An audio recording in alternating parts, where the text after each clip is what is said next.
Yes, update to 5 seconds ago. The water's working now.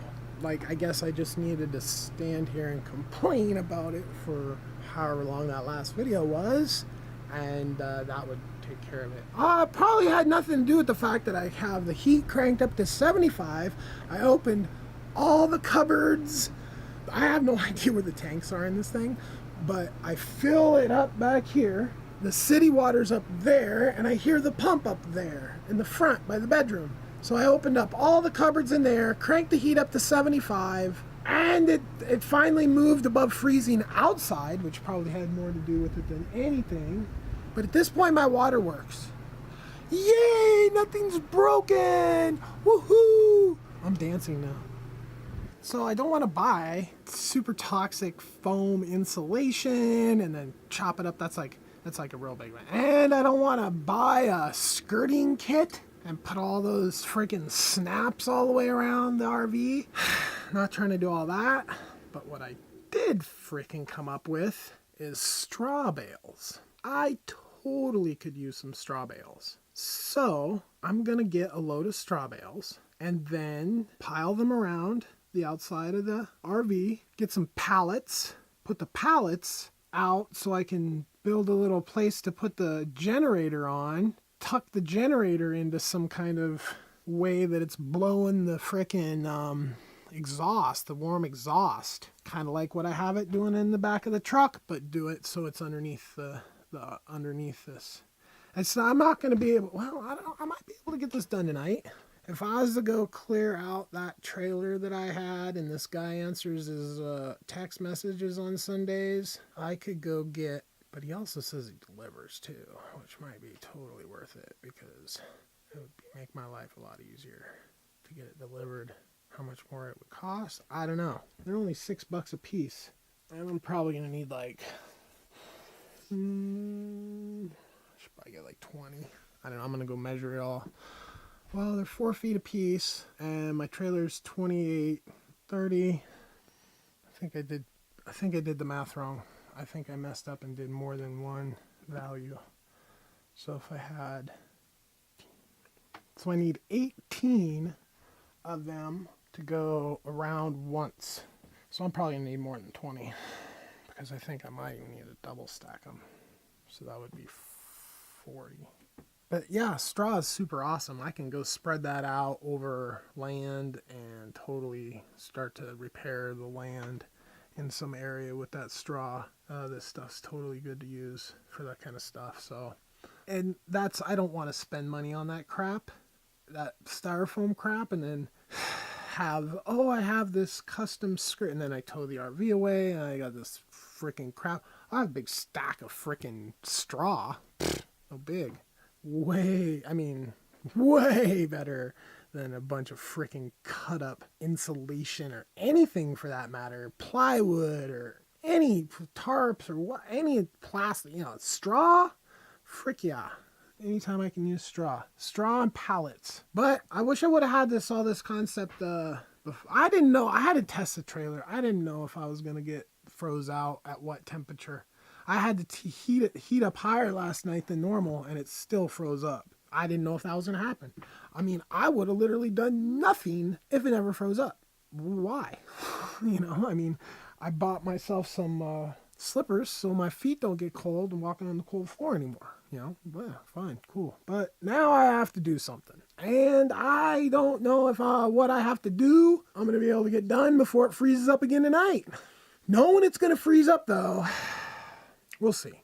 Now I know what I'm going to do because it's recyclable, reusable, sustainable, cheap.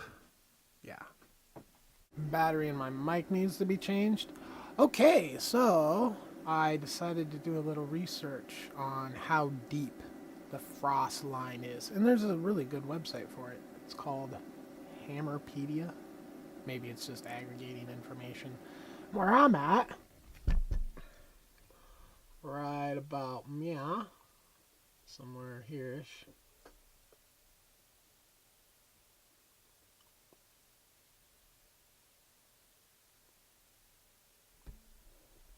I'm at like 10 inches, so there's the whole country. That's pretty interesting. It's very interesting, as a matter of fact. The water keeps the freaking ground from being frozen. Huh. So, I figured that out. That's not ridiculous. Not like 48 inches. 18 inches, if I go 18 inches, if my pipes are below 18 inches, then I should be fine. 18 inches. That's where I'm going to go. That's an extra 18 inches now that I need to be in my hole. So instead of 8 feet down, I need to go 10 feet. So I need a 10-foot hole. That's going to be scary. Just to be in that hole before it's like got like things that hold it, the walls up. God, I have a phobia against that shit big time. The holes in the ground, not a fan. I'm not a spelunker. Nope. Not trying to go cave diving. I'm 6'4". You know, being in little shit doesn't holes 10 foot down. That's like literally like the whole entire backhoe underground for like 25 feet. I mean, it's just insane. It's so deep. I hope it's easier digging down there. So deep. But anyway, now I'm working on getting my straw bales delivered. I gotta go outside and measure and come up with the actual number of straw bales I need. So, oh, bug? Where's a bug coming from? That's a bug coming from. There's a bug. It's freaking 15 degrees outside. Squish. I was just remembering how about a month ago when I first got out here, like literally the first 2 nights. Yeah, it's been a month in duration. I wasn't out here a month because I was gone a few days. But like right when I got out here, the temperature went down to 25. But then it went up to like 35, 34. So it was like 2 nights of 25-ish, right? Then it went back to so it was just like a little taste. Like, okay, it's going to get this cold soon, right? And then it did. And then in that 25 became like the norm. But now I just got this taste of what is upcoming. It froze up the trailer. I didn't have water for like the first 3 hours of the day.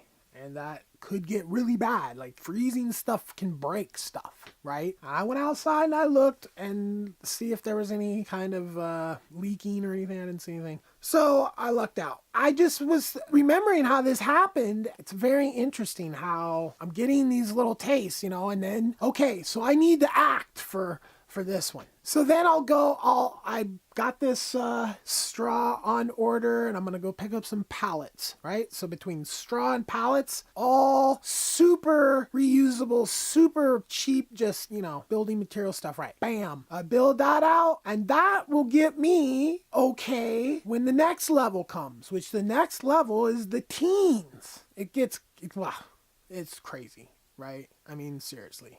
I need to get all the dirt cleared away from all the way around the trailer because I need to be able to get those hay bales in super easy. I might even reorient the trailer. I've got it oriented right now so the solar panel doesn't get hit with any shade early at all. Like it can get as maximum. The first way I had it, the air conditioner would shade it out for like the last bit of the day. So that's part of the consideration. But having the trailer where the side is faced against the sun takes in more heat all day. So I don't know. There's so much to consider.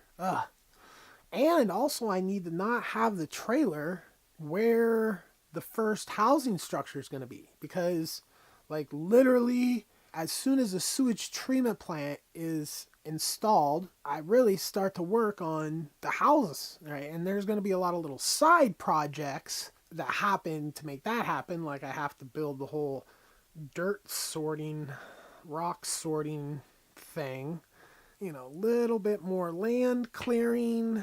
I mean, I'll basically be like ready I mean, that's like the plan is to get in the sewage, get that going, and then get in the water and all that. But I mean, it's just like I can prepare the house site. I can get that in. I can start digging the trenches for the plumbing. I can do all that type of work. Everything beyond that is going to be massive expenditures, like building the roof over the shipping containers and bringing in all the cisterns for all the water and installing all the plumbing for the rain harvesting. I mean, that's like so much money. That's what I really need to be getting on. I mean, that would be awesome to be harvesting water now, but that's just, I don't have that kind of money right now. And I'm not going to go into crazy debt for all that kind of stuff. So it's just a project that's going to have to wait. You know, I have water. I have a system for dealing with water. You know, I mean, it's not the best. It's not rain. It's not whatever. Above the sewage treatment plant is where all the water treatment and all that stuff's going to be. Once that project's done, which just digging the hole is a massive undertaking, right? And then once the hole's done, at that point, I've got a foundation. And I mean, that's such a big deal. I mean, there's huge. How thick are they supposed to be? What is thick enough? What, you know, it's like, I figured a foot is what I was thinking, a foot thick of concrete for 40 feet long and 10 feet high. It's going to be a lot. And just the foundation or the forms, just the forms on all that is going to be massive forms. Huge. And I got to build all that stuff reusable. I have to be able to reuse those forms to do any other kind of pouring wall work I need to do around here. So it's not like a waste of money for that kind of materials. It's massive. I mean, I was going for 8 feet because you can buy a sheetrock. I'm not sheetrock, plywood in 8 feet. And then you just stand it on end. And then you have an 8 foot. Nice, perfect, 8 foot, nice. Well, now I need to go 10 feet. So it's another 2 feet. And part of that 1 foot, though, is the depth of the floor, which I might not need a whole depth, a whole full concrete foot thick. It's looking like I am going to try to stay. I mean, I guess I'm not spending that. I guess I'm not spending that much. I mean, I'm going to go pick up free pallets, and then all this straw is, I mean, it's $6 a bundle if I get 50 of them. That's $150. And then delivery, maybe $100. So $250 I'm spending on a bunch of freaking straw bales. Perfect. That's nothing really in the big scheme of things. And if I can spend another $250 to be able to get me able to stay here a whole nother month, maybe even longer, I don't know. I really want to leave for my birthday though. Like, I never do anything fun for my birthday really. So I could totally do that now. We'll see.